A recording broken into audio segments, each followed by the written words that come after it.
Bonjour à tous, on va attendre encore quelques petites secondes avant de commencer. Donc, comme inscrit, on va commencer vers midi 2 pour laisser le maximum de temps aux gens de rentrer dans la séance.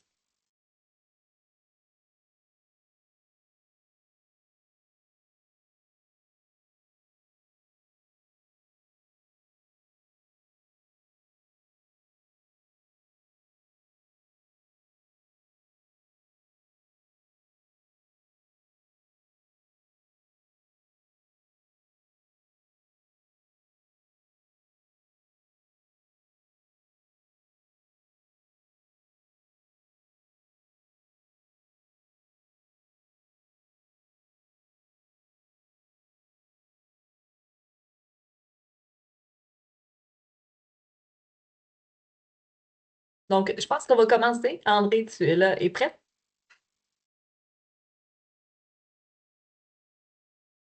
Oui, OK, super.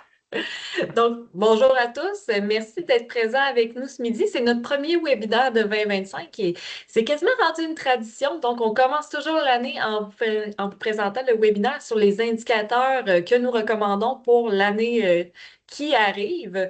Donc, on a quand même un bon contenu à vous présenter aujourd'hui. Donc, on va commencer tout de suite. Voici tout d'abord l'agenda de la présentation d'aujourd'hui. Donc, tout d'abord, ma collègue et moi, on va se présenter. On va présenter également Cara, donc l'organisation pour laquelle on travaille.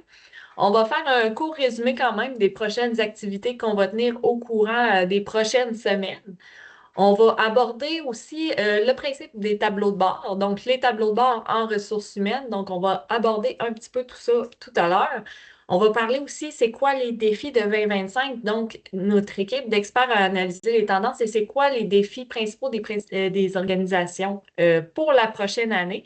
Et finalement, on va embarquer dans les indicateurs que notre équipe vous recommande pour la prochaine année. Et finalement, on va conclure ça avec la période de questions. Donc, vous avez accès au chat. Donc, tout au long de la présentation, on vous invite à poser vos questions au fur et à mesure, mais on va prendre vraiment un certain temps à la fin de la présentation pour répondre à tout le monde. Donc, si ça vous va, on commence. Donc, je vais commencer par qui nous sommes. Donc, André et moi travaillons pour Cara RH. Qui c'est Cara? Donc, vous avez sûrement, si vous avez participé à nos derniers webinaires, on entendait souvent le nom de Syntel. Donc, Syntel était la firme de BI euh, qui a créé Cara il y a plusieurs années. Et là, ça y est, Cara RH a pris son envol. Donc, Cara est devenue une organisation à proprement parler. Donc, qu'est-ce que c'est, Cara? C'est 9 passionnés d'analytique RH. Donc, c'est une équipe qui regroupe, bien entendu, des gens plus communication, marketing. On a une super belle équipe de direction. On a aussi des développeurs qui sont responsables de développer notre plateforme, qui sont également responsables de l'implanter chez nos clients. On a des scientifiques de données, nous avons des architectes de données et tout ça sont vraiment une équipe qui est passionnée par la valorisation des données en ressources humaines. Sinon, Cara, je viens de vous le dire, on développe une solution d'analytique RH, mais c'est également d'autres services comme la formation. Donc, on peut vous aider à développer votre équipe en analytique RH. C'est également de l'accompagnement, donc pour aider votre organisation à bâtir un premier tableau de bord RH, à faire la sélection de ces indicateurs, les audits de ces indicateurs-là aussi. Et c'est également un service d'audit de qualité de données. Donc, on peut arriver et vous aider à venir vous assurer que la donnée que vous avez dans vos systèmes, est-ce qu'elle est propre? Est-ce que vous pouvez l'utiliser pour effectuer vos analyses? Donc, Cara, c'est vraiment une gamme de services qui est vraiment liée à tout ce qui est analytique RH. Ce que vous voyez actuellement, c'est vraiment une liste de clients spécifiques à Cara, donc une liste d'organisations d'ici qui utilisent notre plateforme pour effectuer leur projet d'analytique RH. Ensuite, je tiens également à nous présenter. Je vais commencer par ma collègue. Ma collègue s'appelle André Laforge. Donc, vous la connaissez assurément si vous avez participé à nos webinaires ou si vous avez lu ses nombreux blogs qu'elle rédige ou si vous avez participé à l'une des nombreuses conférences qu'elle a données au courant des dernières années.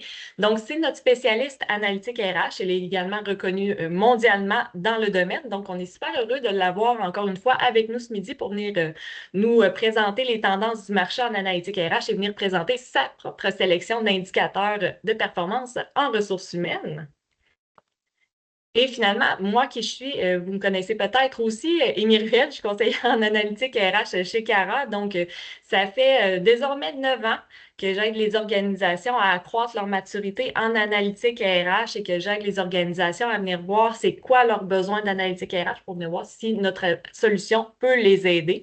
Je suis également la personne qui est responsable de tout ce qui est benchmarking en ressources humaines. Donc, si vous connaissez le baromètre RH, notamment de l'Ordre des CRHA, qui était à l'Ordre des CRHA, excusez-moi, c'est Cara qui a fait la gestion de cette solution-là et c'est moi principalement qui en est responsable chez Cara. Donc déjà, on va amorcer les prochaines activités. Donc, c'est quoi qui s'en vient? Donc, au courant de la journée, vous devriez recevoir le sondage de satisfaction. Donc, si ce n'est pas la première fois que vous participez à notre webinaire, vous êtes déjà habitué. Donc, on va vous faire parvenir un petit sondage de satisfaction pour que vous puissiez dire les points positifs, les points peut-être un peu moins négatifs, ce qu'on pourrait améliorer, mais surtout, quels sont les sujets que vous aimeriez aborder sur l'analytique RH qui pourraient être intéressants pour votre organisation? Donc, nous, on prend tout ça en considération et ça nous aide à bâtir justement les prochains webinaires que nous allons tenir.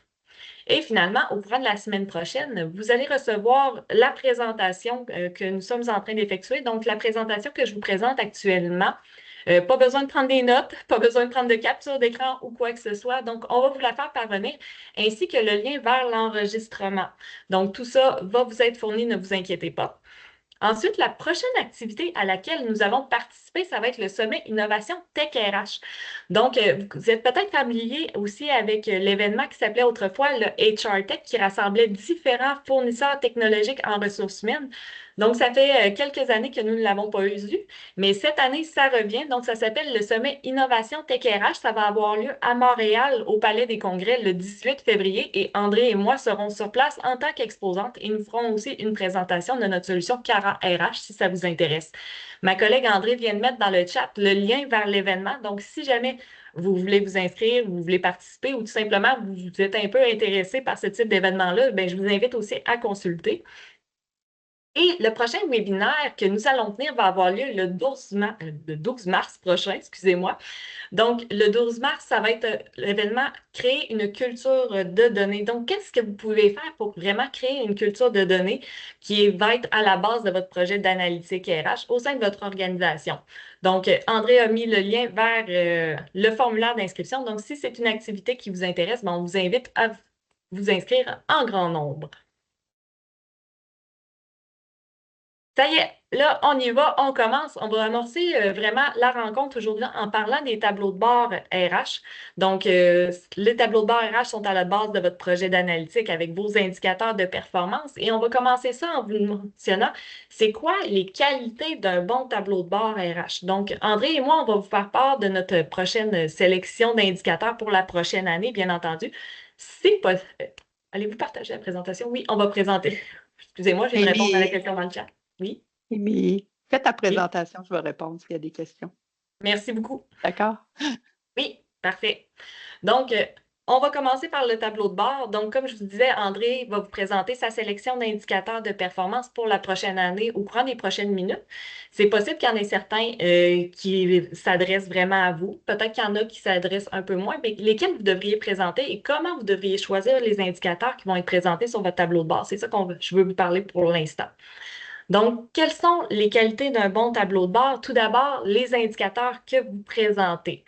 Donc, ces derniers, ces indicateurs-là, doivent être en lien avec votre stratégie organisationnelle. Donc, comme on dit souvent, vos indicateurs doivent découler des objectifs de votre organisation. Donc, regardez les objectifs de votre organisation et présentez des indicateurs qui vont être liés à ça. Donc, si votre organisation n'a pas d'objectif de croissance, que le recrutement ne fait pas partie de ses priorités, bien, ça ne sert à rien de présenter d'indicateurs de recrutement, par exemple, dessus.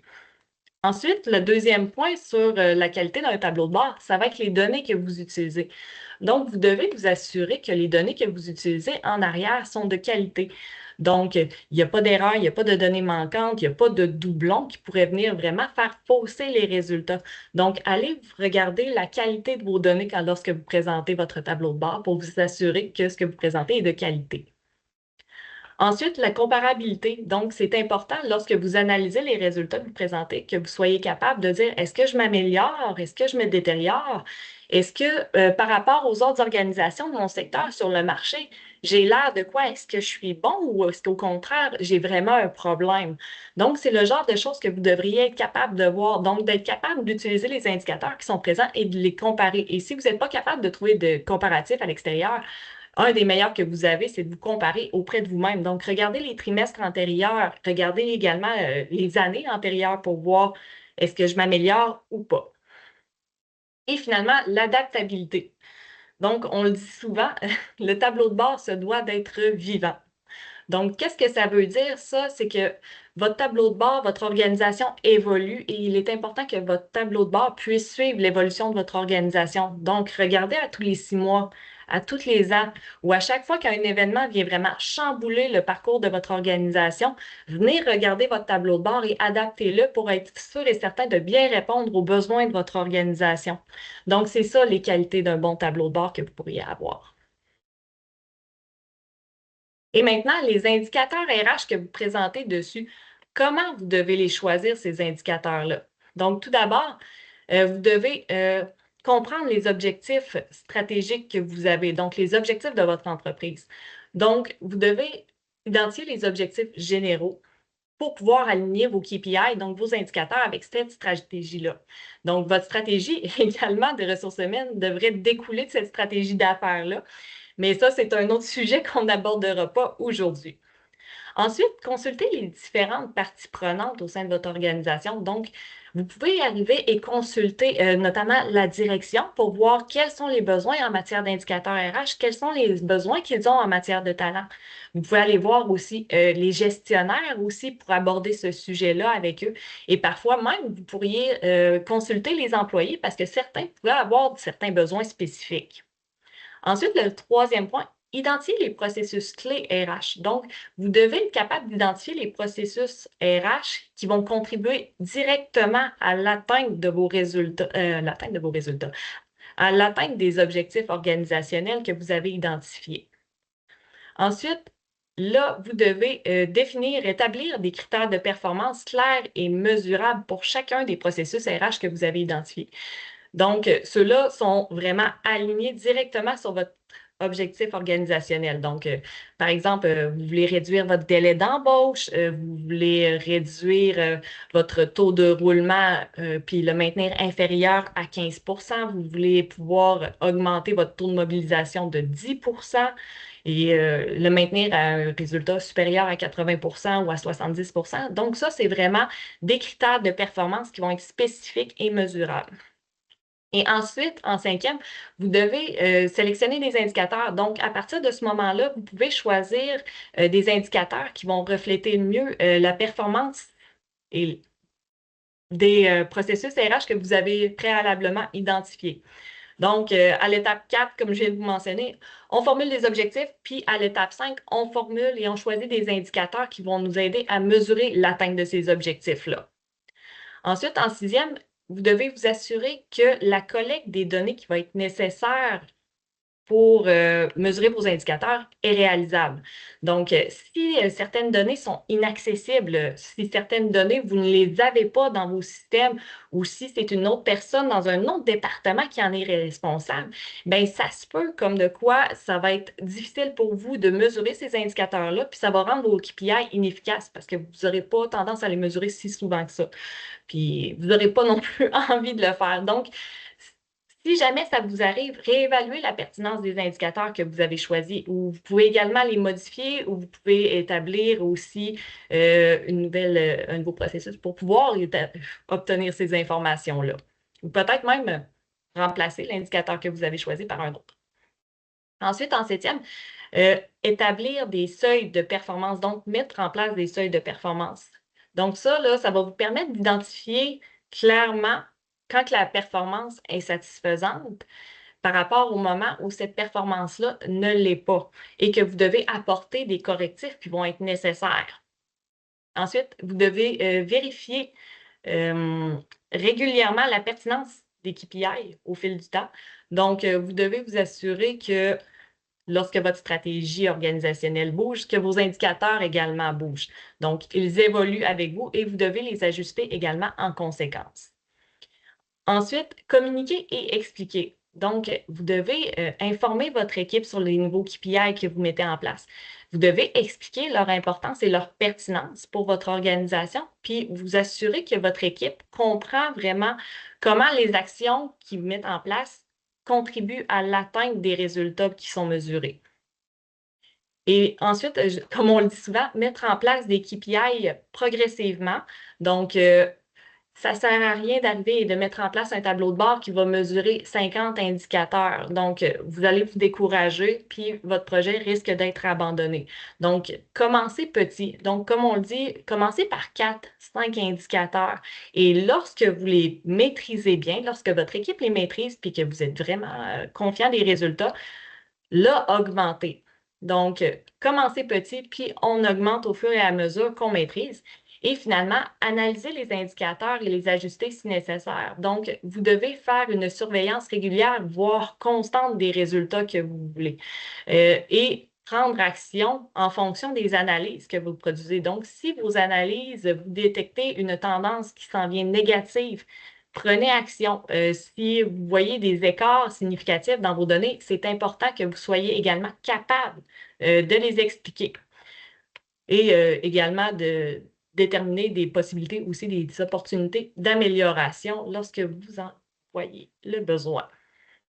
Donc, c'est pas mal ce que je voulais vous présenter aujourd'hui. Je vais laisser ma collègue André justement partager son écran, puis elle va pouvoir vous parler des défis qui vous attendent les organisations en 2025.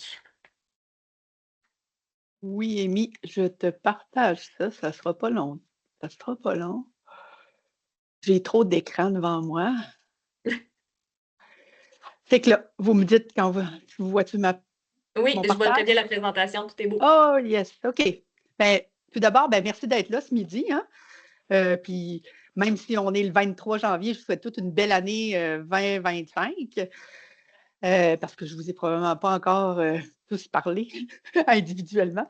Fait que bonne année à tous. Bon, maintenant, regardons les défis 2025.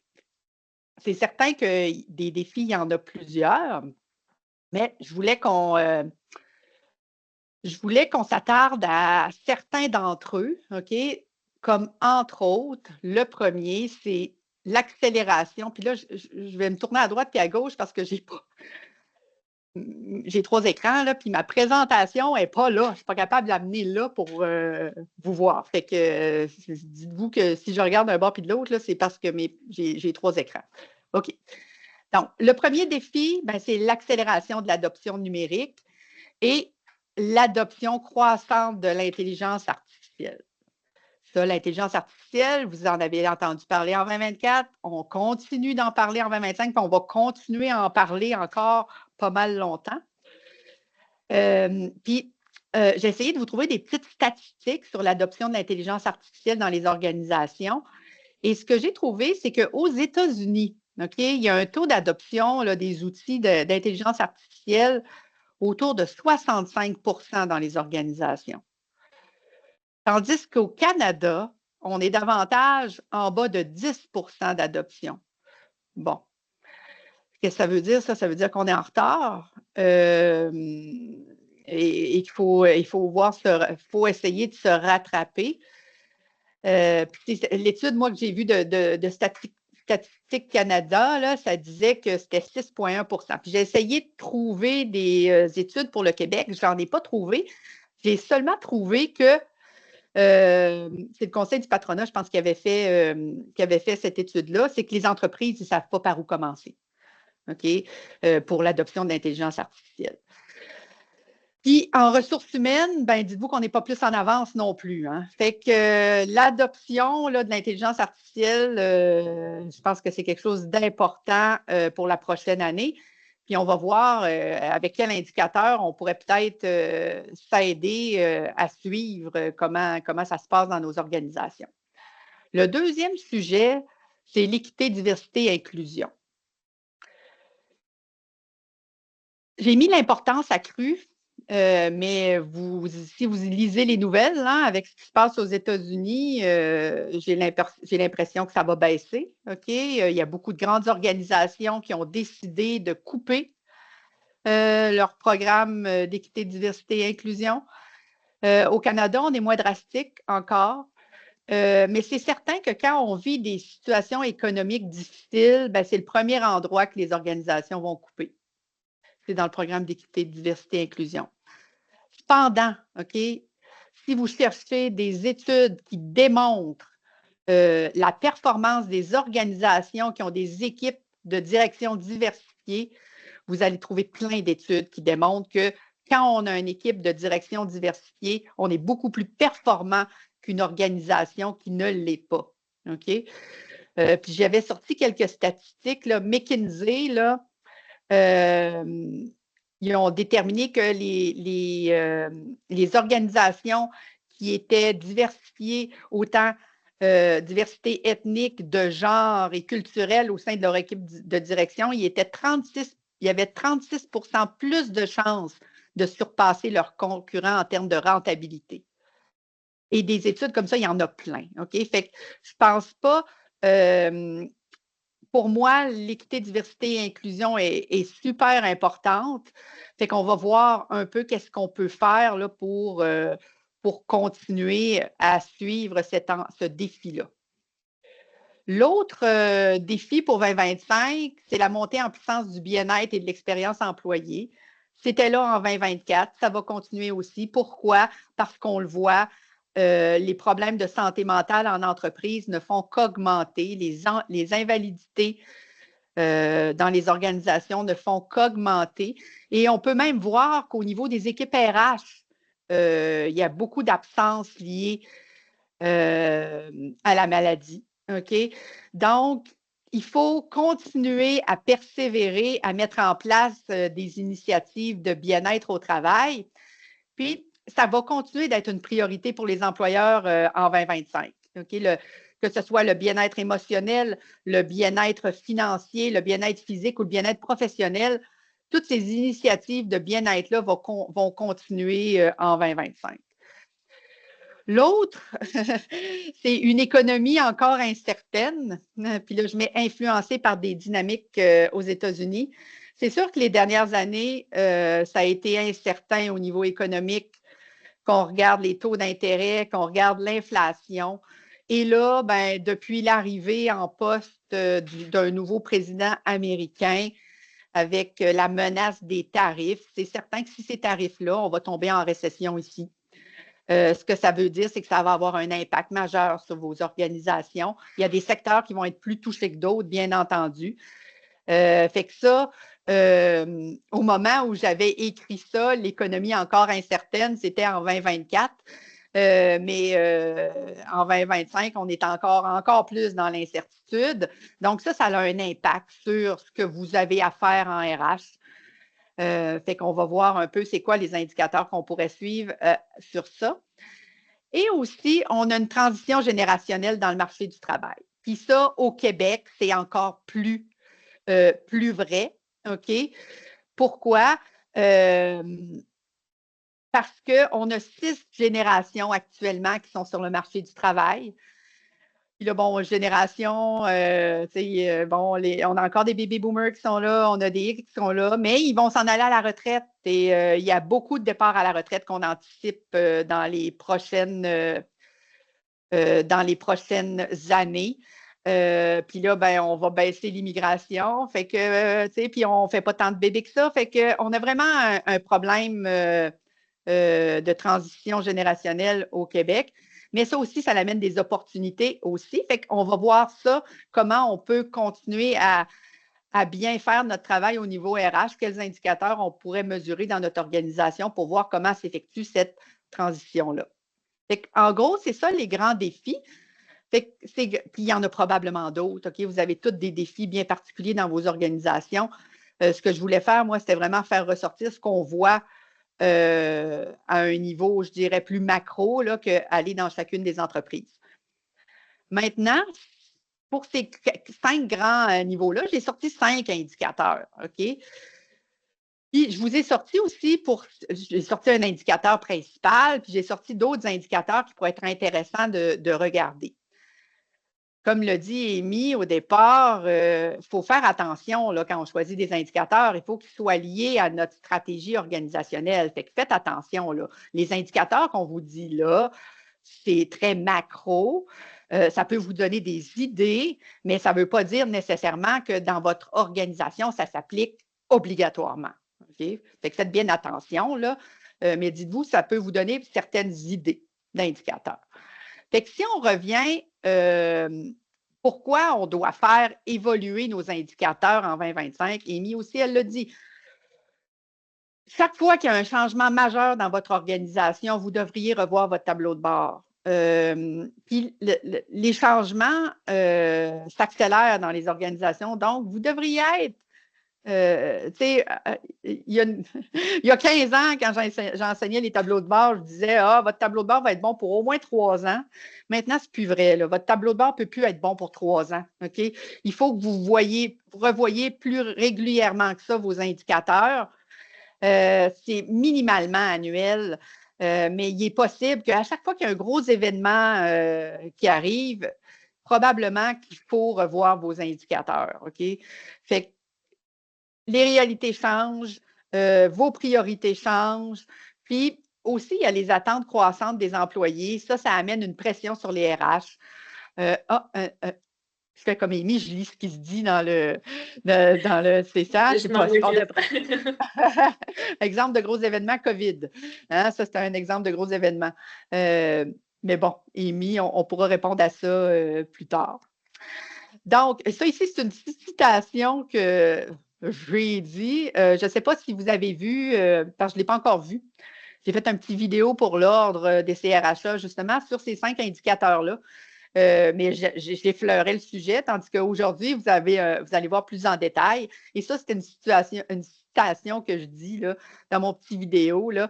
Les indicateurs d'hier ne suffisent peut-être plus pour répondre aux besoins actuels et encore moins pour anticiper ceux de demain. C'est pourquoi il est impératif de réviser régulièrement vos tableaux de bord pour qu'ils restent pertinents et stratégiques.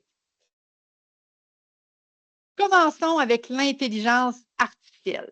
Okay? Donc, l'adoption croissante de l'intelligence artificielle. Fait que le premier indicateur que j'ai choisi, c'est vraiment lié à l'adoption de ça, c'est le taux d'utilisation des outils gratuits d'intelligence générative comme ChatGPT, par exemple. Okay? Fait que ce que vous faites, c'est que vous mesurez la proportion de vos employés qui utilisent ces outils dans leurs tâches professionnelles, pas dans leurs tâches personnelles, c'est vraiment dans leur travail. Puis comment on ferait pour faire ça? Bien, vous avez juste à effectuer un sondage, puis ça peut être anonyme aussi, auprès de vos employés, puis vous leur demandez une question aussi simple, c'est est-ce que vous utilisez ChatGPT dans votre travail de tous les jours? Oui ou non? Puis vous pourriez avoir une deuxième question qui vient leur demander, puis est-ce que vous l'utilisez, à quelle fréquence vous l'utilisez? Puis là, vous donnez des choix, tu sais, 1 fois par semaine, 10 fois par semaine, 15 fois par semaine. Fait que vous faites un sondage de ce genre-là. Et là, ça va vous donner un taux d'adoption. Puis le nombre de personnes qui disent oui, vous le divisez par votre nombre d'employés dans votre organisation. Fait que ça va vous donner le taux d'adoption. Vous pourriez aussi peut-être regarder si vous êtes, il y a certaines organisations qui ont déjà encadré l'utilisation d'outils gratuits comme ça, les grandes organisations surtout. Donc, à ce moment-là, peut-être que vous pourriez regarder les demandes de support ou les connexions aux outils IA en passant par votre département TI. C'est peut-être 2 façons. Puis, à quoi ça va vous servir, ça? OK? À part mesurer l'adoption de l'IA, bien, ça pourrait vous indiquer si vous êtes une entreprise innovante. Donc, à quel point vos équipes adoptent ces technologies-là pour améliorer leur efficacité. Ça peut être aussi, ça peut vous aider que si le taux est bas, ben peut-être qu'il faut mettre en place des formations pour aider les gens à comprendre l'utilité de ce genre d'outils-là. S'il est trop élevé aussi, il y a peut-être, faut avoir de l'encadrement là-dedans. Donc, en gros, si le taux est très élevé, OK, ce qu'il faut faire attention, c'est si ce n'est pas encadré, il y a des enjeux de confidentialité puis de fuite de données sensibles. OK? Les outils, surtout s'ils sont gratuits, si ce n'est pas encadré là, dans votre organisation. Ça se peut que ça ne garantit pas ça garantit pas la confidentialité des données que vos employés saisissent dans la plateforme. Donc, il faut faire vraiment attention avec ça. Si c'est très élevé aussi d'utilisation, dites-vous que ça peut amener une baisse de l'esprit critique de vos employés. Donc, ils deviennent tellement dépendants à ça qu'ils sont moins créatifs. Ils se basent trop sur ces outils-là pour faire leur travail. Fait que, il y a un contrepoids à ça. Puis, ça se peut aussi qu'il y ait des inégalités d'adoption. Fait que ça, votre sondage va vous le montrer, puis vous allez être capable de voir, il y a peut-être des départements, des groupes d'emploi qui utilisent davantage ça. Fait que ça, il y a peut-être, là, s'il y a des inégalités d'adoption dans votre organisation, bien, ça se peut. Peut-être qu'il y a une inégalité au niveau des tranches d'âge. Il y a peut-être les plus jeunes l'utilisent plus que les plus vieux. Fait que donc, peut-être que ça va amener des différences de productivité dans vos employés. Si vous n'avez pas de politique d'utilisation de ces outils-là, ça peut être problématique.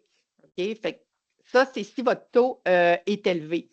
Si on a un taux bas d'utilisation des outils d'intelligence générative, ça veut dire que vous pourriez être dépassé, dépassé par votre concurrence qui peut-être utilise ces outils-là.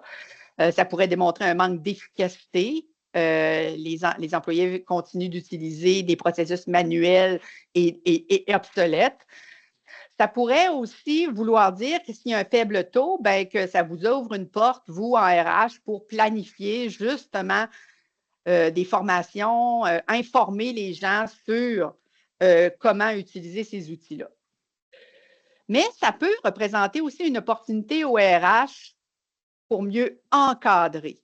Donc, si on a un taux d'utilisation élevé et que vous n'avez pas de politique d'utilisation, bien, peut-être que c'est un bon, ça lève un drapeau pour dire, bien, on doit mettre en place une politique d'utilisation. Maintenant, bon, ça n'était un indicateur, je vous en sors d'autres.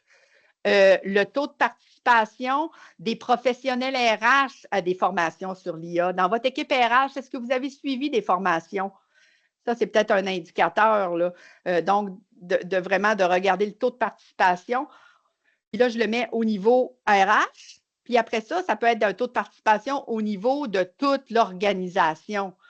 De regarder si on participe à ces formations-là. Ça peut être aussi la fréquence d'utilisation. Je le disais, dans votre sondage, c'est peut-être important. Oui, on l'utilise, mais je l'utilise une fois par mois. C'est différent que oui, je l'utilise, puis je l'utilise à tous les jours. Donc, la fréquence d'utilisation est peut-être un autre indicateur important. Puis, c'est de voir aussi l'investissement en outils IA par employé. C'est sûr, si on est dans les versions gratuites, il n'y a pas d'investissement de l'organisation, mais il y a des organisations qui commencent à introduire justement des outils d'intelligence générative qu'ils paient. Donc, c'est de voir, là, est-ce qu'on investit là-dedans dans notre organisation? Donc, les dollars qu'on dépense par employé pourraient être quelque chose d'intéressant à regarder. Fait que ça, c'est vraiment les premiers indicateurs qui sont en lien avec l'intelligence artificielle. Le deuxième domaine qu'on avait parlé, là, c'était l'EDI, l'équité, diversité et inclusion. Pour ça, il y a un défi majeur, c'est l'accès à des données fiables. Okay? Pourquoi? Parce que c'est difficile d'avoir accès à des données de diversité dans les systèmes d'information RH. La méthode qui est privilégiée pour recueillir cette information-là, c'est l'autodéclaration. Donc, il faut que l'employé ou le candidat fasse sa déclaration lui-même. Puis comment on peut faire ça? Puis souvent, là, les employés et les candidats, ils ne comprennent pas toujours les avantages de répondre à cette autodéclaration-là. Ils ne comprennent pas toujours l'avantage des programmes d'équité, diversité, inclusion qu'on met en place. Ils voient ça souvent comme une intrusion dans leur vie privée. C'est pour ça que la communication autour de ces programmes-là est super importante. Bon, Fait que le premier indicateur que j'ai choisi, c'est vraiment le taux de réponse à l'autodéclaration. Avant là, de commencer à faire nos analyses, est-ce que les gens répondent aux questions qui sont liées là, à la diversité? Puis pour faire ça, habituellement, on met un formulaire en place, là, soit un formulaire lors du processus d'embauche, où on peut faire une enquête anonyme, un sondage anonyme là, envers tous nos employés pour venir recueillir cette information-là. Fait que cet indicateur-là, si le taux il est bas, OK, donc s'il y a peu de gens, parce que souvent on va avoir, là, il y a deux choses qu'il faut regarder. Les gens ne répondent pas. On peut les obliger à répondre. Si on les oblige à répondre, mais il faut qu'il y ait une réponse, ne veut pas répondre. OK? On ne peut pas les obliger à aller s'identifier dans un genre particulier ou dans une communauté culturelle particulière. On ne peut pas les obliger. Fait qu'il faut tout le temps avoir la réponse. Le choix de réponse ne désire pas répondre. Donc, si ça c'est élevé, OK, ne désire pas répondre, ne veut pas répondre, ça peut vouloir dire que les gens, ils n'ont pas confiance. Ils n'ont pas confiance en votre programme. Hein, ils n'ont pas confiance. Donc, ils peuvent soit penser que ce n'est pas sécuritaire de répondre, que sa donnée va être partagée avec tout le monde. Fait qu'il y a vraiment une histoire de confiance là-dedans. Puis si le taux est bas aussi, ce que ça veut dire, c'est que vous ne pourrez pas faire d'analyse d'analyse liée à l'équité, diversité et inclusion. Vous n'auriez pas de données. Fait qu'il faut faire vraiment attention. Ce que ça peut vouloir dire, si votre taux est bas, c'est qu'il faut renforcer les communications sur l'importance de ces données-là. Puis ça va vous permettre de revoir vos stratégies pour améliorer la perception des initiatives EDI. Si le taux est élevé, alors on est content habituellement parce qu'on va avoir de la donnée, on va pouvoir mettre en place des programmes qui répondent bien à notre démographie.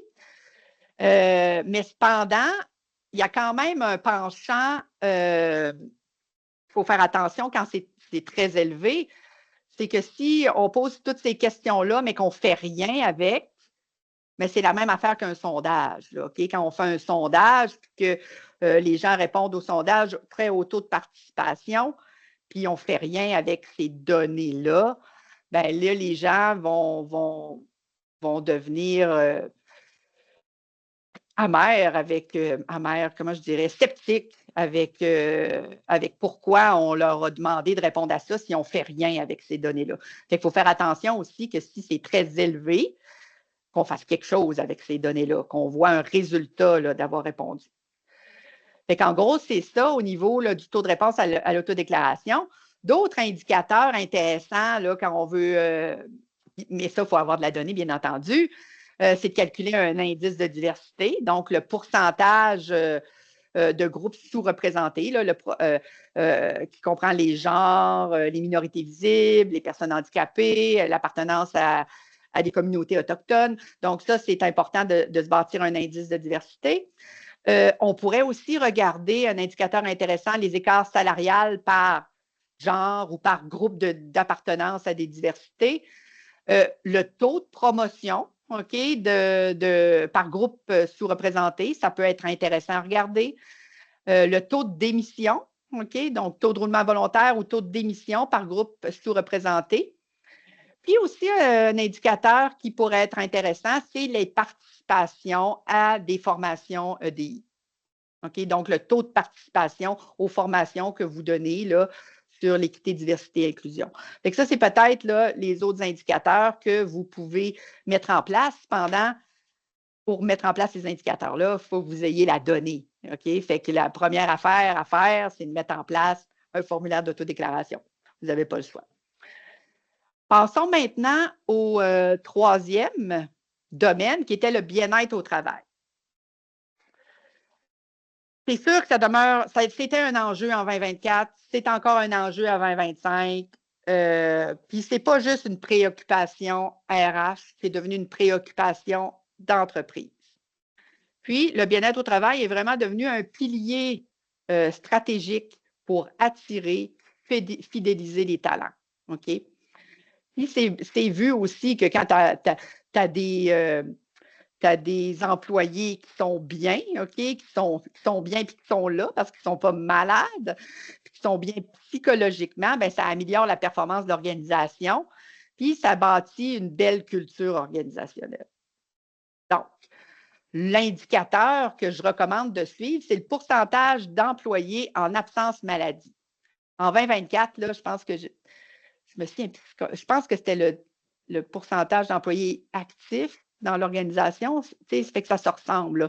Mais c'est le pourcentage d'employés en absence maladie. C'est la proportion d'employés absents pour des raisons médicales exprimée en pourcentage du nombre total d'employés. Ça serait le fun si vous pourriez inclure une distinction entre les absences liées à des troubles psychologiques versus des troubles physiques.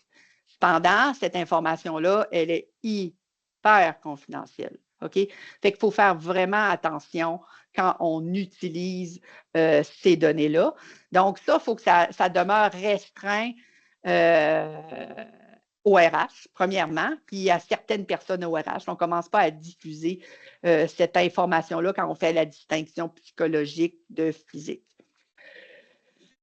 Comment on fait? C'est sûr qu'il faut avoir accès à cette donnée-là, mais on peut aussi peut-être faire un partenariat, là, puis collaborer davantage avec notre assureur ou encore avec notre programme d'aide aux employés. Là, ils ont de la donnée des fois qui peuvent vous aider. Puis on devrait suivre ça. Tu sais, j'en ai pas parlé, là, mais j'aurais dû vous le dire avant. Le taux d'adoption de l'intelligence artificielle, moi, je regarderais ça au moins au trimestre. OK? Pas rien qu'une fois par année. Je regarderais ça au trimestre. Donc, je sonderais au trimestre pour regarder si l'intelligence générative, là, c'est plus utilisé dans votre organisation. L'autodéclaration, bien là, OK, pas plus que 2 fois par année. On peut faire ça aux 6 mois, mais c'est ou une fois par année. Tandis que la fréquence ici, là, pour votre. Ça, je regarderais ça mensuellement. OK?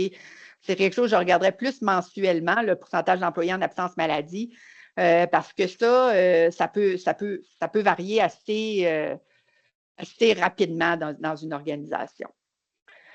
C'est quoi, là, les enjeux si ce taux-là est élevé? Bien, c'est sûr que ça veut dire que, surtout si on parle d'invalidité psychologique, charge de travail excessive, climat organisationnel stressant, puis c'est sûr que ça amène une baisse de productivité là, due aux absences là, dans votre organisation.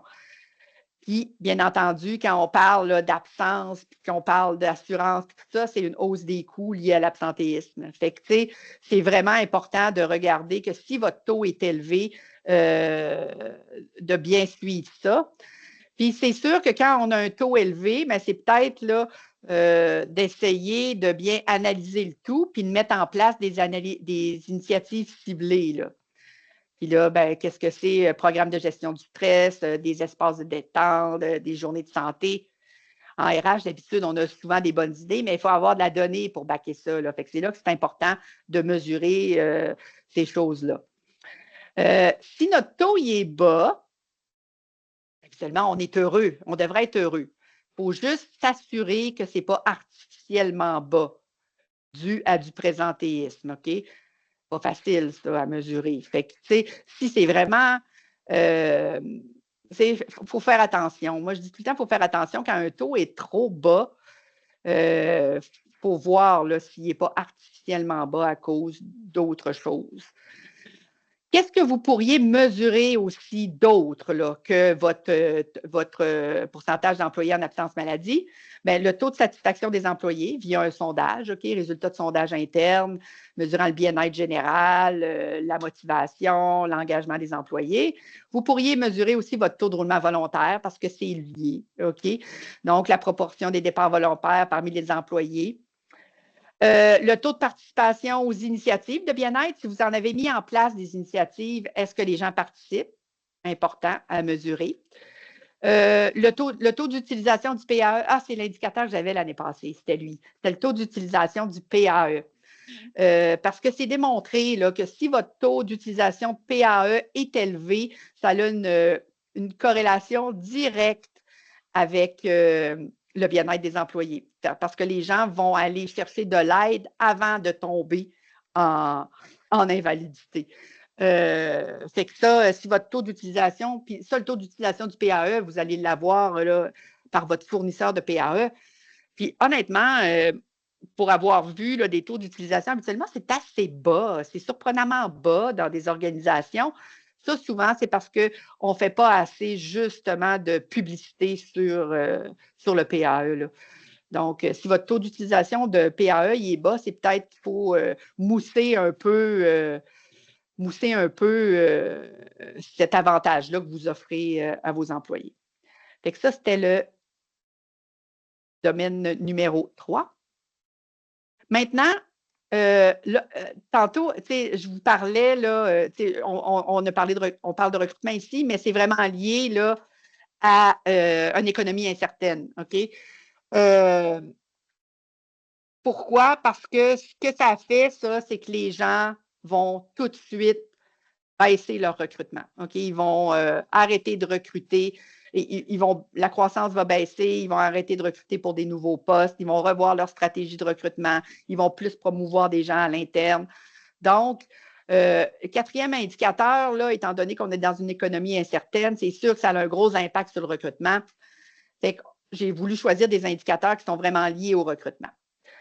Donc, dans un contexte d'économie incertaine, un indicateur puis je le vois là, de plus en plus chez nos clients, c'est un indicateur qui est sur le tableau de bord, c'est le nombre de demandes pour des nouveaux postes.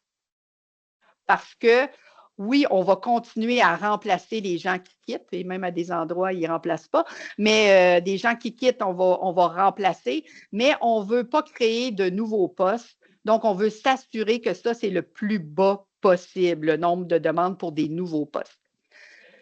Fait que dans le fond, il faut que vous soyez capable d'identifier dans vos systèmes de recrutement si c'est une demande pour un remplacement ou une demande pour un nouveau poste. C'est la première chose à faire. Il faut que vous soyez capable d'identifier ça, surtout si vous êtes une grande entreprise, là, puis que vous avez beaucoup de réquisitions ou de demandes de postes. Il faut être capable de vraiment discriminer, c'est-tu pour un nouveau poste ou c'est pour un remplacement. Fait que ça, c'est la première chose à faire. Puis, il faut faire attention aussi à ça. Cet indicateur-là, il faudrait le suivre aussi mensuellement, je pense, là, pour détecter les changements dans les besoins organisationnels. Parce que si on a dit on n'embauche plus pour de nouveaux postes, puis on voit arriver des demandes pour de nouveaux postes, bien là, il y a quelque chose, il y a de la communication qui ne se fait pas. Là. C'est quoi les enjeux si votre taux est élevé de demande pour nouveaux postes? Mais ça veut dire que c'est augmentation de coûts salariaux, hein, la masse salariale augmente, on crée des nouveaux postes. Ça pourrait être aussi dû à un recrutement mal planifié. Pourquoi? Parce qu'on est en période de restriction, puis là, on vient ouvrir des nouveaux postes. Fait que, c'est mal planifié ou c'est précipité. Fait que, ça, il faut voir, là, OK? Manque de communication, il y a quelque chose qui se passe qui n'est pas correct. Si le taux il est bas, donc le nombre, c'est pas un taux, là, si votre nombre de réquisitions pour des nouveaux postes est bas, mais ça aussi, il faut faire attention à ça. Pourquoi? C'est si on est en croissance, on dit qu'on est en croissance, notre nombre de nouveaux postes est bas, bien, c'est sûr que ceux qui sont en poste déjà vont avoir une surcharge de travail. Fait qu'il faut faire attention, là, il y a tout le temps un équilibre à avoir. D'autres indicateurs là, pour regarder dans le recrutement, bien entendu, quand on est en restriction, c'est le taux de promotion interne. Donc, est-ce qu'on promouvoit nos gens, OK, au lieu d'aller embaucher à l'externe? Est-ce on fait des promotions? Taux de promotion interne, c'est vrai que promotion interne, c'est comme un peu, comment on dit ça? C'est pas d'habitude, un taux de promotion, c'est interne. Fait que, bon. C'est un pléonasme. Un pléonasme. Merci, Amy. C'est un peu un pléonasme. C'est Daniel aussi qui l'a dit. Ouais, merci, Daniel. Ça, c'est Daniel Bergeron qui a dit ça. Hein? Ben oui, regardons. Oui. Hein? Qu'est-ce que je voulais dire, là? Et vous m'avez tout... je suis encore... Hey, j'ai passé à l'autre. Je suis désolée, là. Recrutement. Bon. Là, Daniel, tu es venu toute me mêler, là. On parle de promotion interne. Merci, Amy. Taux de promotion interne. Après ça, on a le ratio d'embauche net. Ça, c'est un indicateur facile à calculer. On prend nos embauches divisées par nos départs. Si on est dans une décroissance ou flat, là, on ne veut pas croître, ben, ça devrait être proche de 1, ça. Là. Si c'est au-dessus de 1, c'est qu'on a plus d'embauches qu'on a de départ. Donc, ça voudrait dire qu'on continue là, d'embaucher. Ensuite, on a aussi le coût par embauche. C'est important de mesurer cet indicateur-là. Coût par embauche, on peut le mesurer une fois par année, ça suffit. Là. On n'a pas besoin de mesurer notre coût par embauche à tous les mois parce que ce n'est pas nécessairement facile à mesurer. Il faut avoir vraiment l'information liée avec tout ce qui est lié au recrutement. Donc, ça, vous pourrez voir, là, on a écrit déjà beaucoup de billets, de blogs là-dessus. Puis il y a peut-être un autre indicateur intéressant, c'est notre taux de vacances de poste. Donc, le pourcentage des postes ouverts qui sont non pourvus pendant une période donnée. Puis le taux de vacances, on pourrait le regarder pour justement des postes de remplacement, puis des postes, des nouveaux postes. Voilà.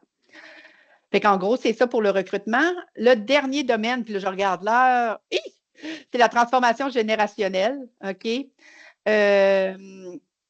Donc, ça, il y a un indicateur, le fun à mesurer. Le fun. Moi, ils sont tous le fun, les indicateurs. C'est le ratio générationnel actif. Donc, comment on mesure ça?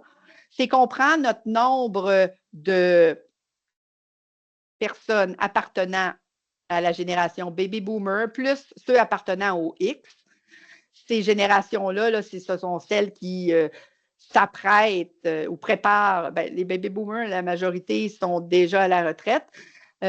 Ou prévoit dans les... Puis les X, ils commencent à la préparer. Donc, on prend ces deux générations-là, puis on divise par le nombre de Y et de Z. Et ça, ben, ça va nous donner un ratio, puis c'est sûr qu'on aimerait qu'il soit balancé. Non, c'est l'inverse, je pense, hein? On prend les Y et les Z au numérateur, puis les baby boomers puis les X au dénominateur. On devrait avoir moins. OK? Fait qu'on devrait avoir un ratio, là. Si votre ratio est plus grand que 3, là, dites-vous que vous avez beaucoup de jeunes, OK? Puis vous avez moins de vieux. Je m'excuse là, pour les X et les baby boomers. Je suis une X, je l'avoue. C'est qu'on a plus de personnes âgées, on a plus de jeunes que de personnes âgées. Et puis âgées, quand je veux dire dans ces générations-là, je m'excuse, hein, je ne veux pas. Et ce que ça veut dire, ça, c'est si on n'a pas mis en place de programme de relève, si on n'a pas mis en place du mentoring, du coaching de ces gens plus âgés-là avec des plus jeunes, c'est qu'on est peut-être, il est peut-être déjà trop tard là, dans votre organisation. Donc, si votre ratio est bas, OK, c'est peut-être le temps là, de vous dire, écoute, il faut mettre en place des initiatives là, de mentoring, de formation, etc. Travailleurs expérimentés, merci. Donc, si le ratio y est bas, plus de X et de baby boomers, les risques potentiels sont un ralentissement de la transition numérique. OK? OK, ça doit avoir un effet. Là. Je suis pas mal sûre qu'on pourrait faire une corrélation entre un ratio générationnel bas et le taux d'adoption d'intelligence artificielle. Donc, il y a ça. Ça pourrait être plus difficile si votre taux est bas de faire une transformation numérique. Capacité d'innovation, peut-être aussi. Ça va vouloir dire aussi hausse de départ à la retraite. Là. OK? Ça, c'est sûr. Fait que si votre taux est bas, c'est qu'il y a des retraites qui s'en viennent. Là. Fait que vous devriez mettre en place là, de la planification de relève.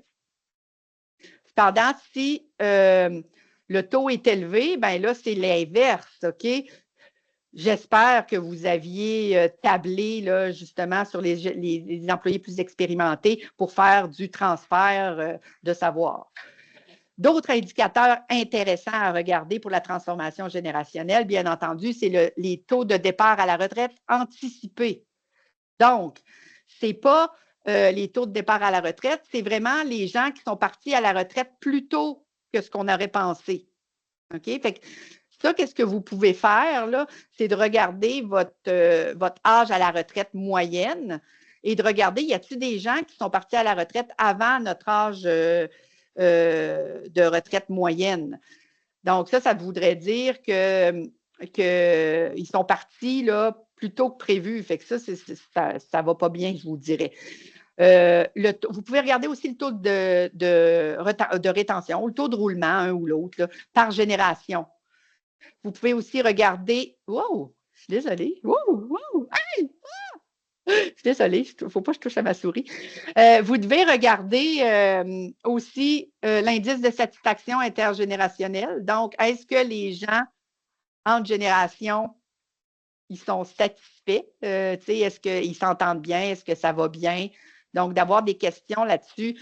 Si vous avez beaucoup de générations dans votre organisation. Puis aussi la proportion de mentorat intergénérationnel, donc le pourcentage d'employés expérimentés, impliqués dans des programmes de mentorat ou dans des programmes de coaching là, dans votre organisation. Fait qu'en gros, voilà les indicateurs. Puis là, je suis sûre qu'on est rendu trop tard. Fait qu'Amy, je te laisse reprendre.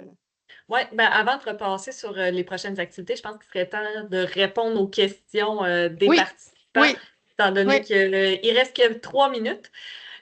J'ai d'abord Audrey Perrault qui a parlé, c'est quoi la différence? Taux de vacances, time to fill. Donc, j'y ai mentionné que le time to fill était le délai moyen d'embauche. Oui. Donc, c'était vraiment différent. Mais après ça, elle me demandait, donc le time to fill, donc le délai de moyen d'embauche, ne serait pas dans les indicateurs proposés cette année. Est-ce qu'il y a Ben, écoute, comme justement, on est dans une restriction de recrutement, pourquoi vouloir améliorer notre délai d'embauche? Mais si ce n'est pas votre cas, si vous n'êtes pas dans une restriction de recrutement chez vous, ben oui, le délai d'embauche est tout le temps un indicateur intéressant si vous êtes capable de le mesurer. C'est un indicateur intéressant pour l'équipe de recrutement d'avoir ça. Puis surtout, là, de mesurer le délai d'embauche pour différents types de postes, OK? Mais là, on parlait de restriction de recrutement, donc le délai d'embauche est un peu moins pertinent, là. Mais si vous n'êtes pas en restriction de recrutement, parce qu'il y a des endroits qui ont besoin de recruter tout le temps, le délai d'embauche reste un indicateur intéressant. parfait? On a eu une question également sur les formules. Donc, si vous êtes intéressé à avoir les formules de calcul pour les indicateurs qui sont proposés, on vous invite à nous contacter. Donc, sur la dernière slide, vous avez notamment l'adresse vers notre site Internet sur lequel vous pouvez nous contacter, ou il y a également amy.ruel@cararh.com ou andré.laforge@cararh.com. Ensuite, on avait Camille Laroche. Si tu veux revenir, André, aux indicateurs liés à l'intelligence artificielle qui disait c'est quoi la différence entre le premier et le deuxième tour sur le côté. Donc, il y avait l'équipe Ah, ouais, RH. je sais, c'était pas clair, hein? Moi aussi, Mais OK. la question a été posée avant que tu parles des indicateurs complémentaires. Donc, je ne sais pas si Camille savait répondu à ta question ou pas. Donc, peut-être qu'il y a d'autres personnes qui avaient Ouais. le même Mais questionnement-là. regarde, dans le fond, là, ce que je voulais dire, c'est que le premier, on le regarde pour l'équipe RH seulement, puis l'autre, c'est pour toute l'organisation. Mais tu sais, je n'aurais pas dû l'écrire comme ça. Là. J'aurais dû dire taux de participation aux formations sur l'IA de l'équipe RH, puis taux de participation de toute l'organisation. Parce que le taux de formation, le taux de participation, c'est la même chose, mais dit autrement, dit différemment. Mais c'est vrai, c'est pas clair. Merci. Moi aussi, quand je me suis relue, je ne me trouvais pas clair. C'est bon. Puis, on Donc, en avait fait, Noémie aussi qui parlait d'exemples de gros événements parce qu'au début, on parlait qu'il fallait revoir son tableau de bord à chaque fois qu'un événement venait chambouler son organisation. Un exemple de oui. gros événement, il y avait notamment la pandémie. As-tu des exemples plus corporatifs, mettons, qui pourraient Ben, changement de président. Le changement de la structure organisationnelle, c'est peut-être le temps de revoir un gros fusion, acquisition. C'est ça des gros événements. Là. Pour moi, c'est ça des gros événements. Super. Donc, oui, Mélanie, est-ce que la présentation sera transmise? Donc, comme mentionné au début de la présentation, on va vous envoyer la présentation la semaine prochaine ainsi que le lien vers l'enregistrement. On a aussi parlé d'un sondage de satisfaction, donc on devrait vous le faire parvenir au courant de la semaine. On vous invite à répondre en grand nombre parce que ça nous aide un peu à programmer quelles seront les prochaines activités. Et on vous invite également à venir nous voir lors du prochain sommet Innovation Tech RH qui va avoir lieu le 18 février prochain à Montréal. Et notre prochaine activité qui va avoir lieu le 12 mars sur comment créer une culture de données aux ressources humaines. Donc, on vous remercie pour votre participation aujourd'hui, votre présence, puis on vous souhaite une excellente journée puis une bonne semaine, mais au plaisir de vous revoir bientôt. Au revoir.